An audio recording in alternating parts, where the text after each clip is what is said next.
दर्शकों का स्वागत है और हमारे साथ विष्णु जैन हैं जो कि इस पूरे केस को लीड कर रहे हैं एक तरीके से।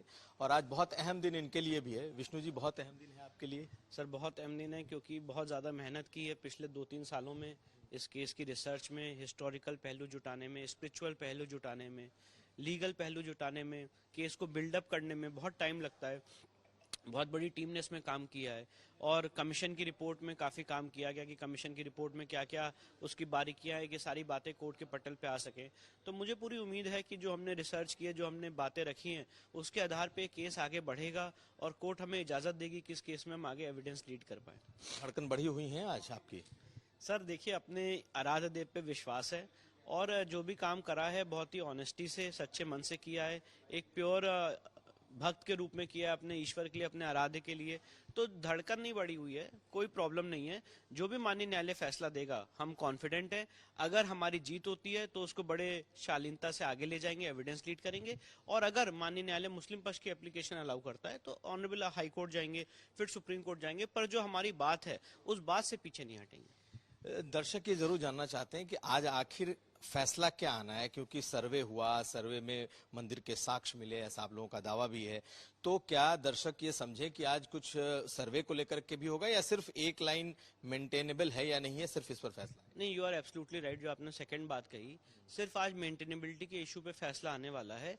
पर डेफिनेटली जो मेंटेनेबिलिटी के इशू पे फैसला आएगा, मैं मानता हूं एज अ लॉयर कि उसका इम्पैक्ट सर्वे की रिपोर्ट पे भी पड़ेगा। क्योंकि अगर कोर्ट ये डिसाइड करती है कि ये सूट मेंटेनेबल नहीं है तो सर्वे की रिपोर्ट भी नहीं पढ़ी जाएगी। और प्रिसाइसली यही मुस्लिम पक्ष का आर्गुमेंट था सुप्रीम कोर्ट में कि ये सूट ही नहीं मेंटेनेबल है, इसलिए आप पहले ट्रायल कोर्ट को ऑर्डर करिए कि वो पहले ऑर्डर 7 रूल 11 की एप्लीकेशन डिसाइड करें।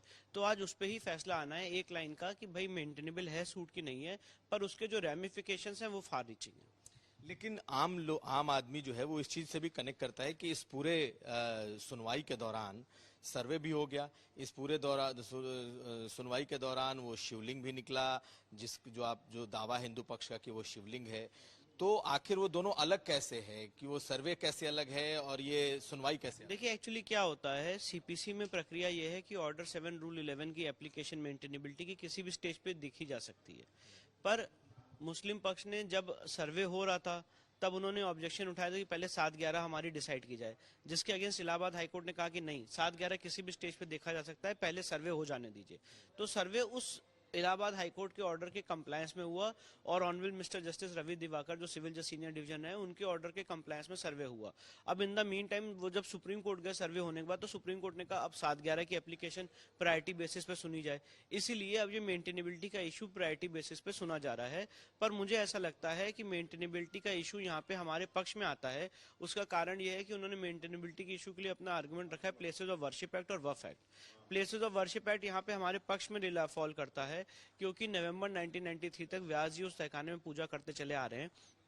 प्लेसेस ऑफ वर्शिप एक्ट 1991 में आया है। सेक्शन 3 के वायलेशन में आपने हिंदू समाज के लोगों को डिस्पोजेस करने का काम किया है और इसीलिए 15 अगस्त 1947 को हमने स्पेसिफिक कैटेगोरिकल प्लीडिंग ली है कि 15 अगस्त 1947 को इस जगह का स्वरूप एक हिंदू मंदिर का था और उसके लिए जो एविडेंसेस हमें लीड करनी है, उसके एविडेंसेस के हमारी पूरी तैयारी है। जब कोर्ट हमें इजाजत देगा तो हम उसमें एग्जिबिट्स करके सारी एविडेंसेस लीड करेंगे। मुस्लिम पक्ष भी लगातार ये दावा करता रहा कि जिस चीज को आप मंदिर कह रहे हैं वो न सिर्फ मस्जिद है बल्कि बाकायदा उनके वक्फ में उसका रिकॉर्ड भी है, कई मुकदमों का हवाला दिया गया।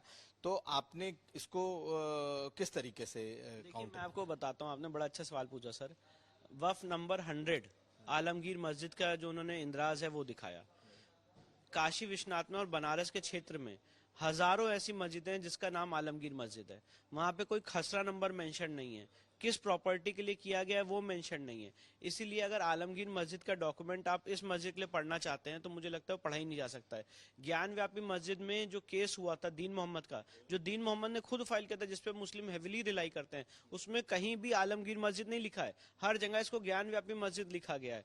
तो जो इस केस का डॉक्यूमेंट ही नहीं है आप उसको पढ़ना चाहते हैं। कभी भी आपका केस ही नहीं रहा 2002 से पहले कि यहाँ पे कोई वफ दर्ज हुई है। 2002 के बाद आप ग्रेजुअली अपना केस इंप्रूव करना चाह रहे हैं और ये बताना चाह रहे हैं कि जो आलमगीर मस्जिद का रजिस्ट्रेशन है वो इस मस्जिद का रजिस्ट्रेशन है। और सबसे मजेदार बात बताना चाहता हूं कि जब भी कोई वफ का रजिस्ट्रेशन होता है तो किस संपत्ति के लिए उसका क्या खसरा नंबर है वो मेंशन होता है। जैसे इसको संपत्ति का खसरा नंबर 9130 है, वहां पे वो कॉलम ब्लैंक पड़ा हुआ है, कोई खसरा नंबर ही नहीं मेंशन नहीं है। तो अगर आलमगीर मस्जिद है तो मैं उसको उस वफ नंबर 100 को लखनऊ की भी कोई आलमगीर मस्जिद के लिए पढ़ सकता हूँ, बनारस में बिंदु माधव के जो मंदिर तोड़ के मस्जिद बनाई गई उसके लिए भी पढ़ सकता हूँ, ज्ञान व्यापी के लिए भी पढ़ सकता हूँ।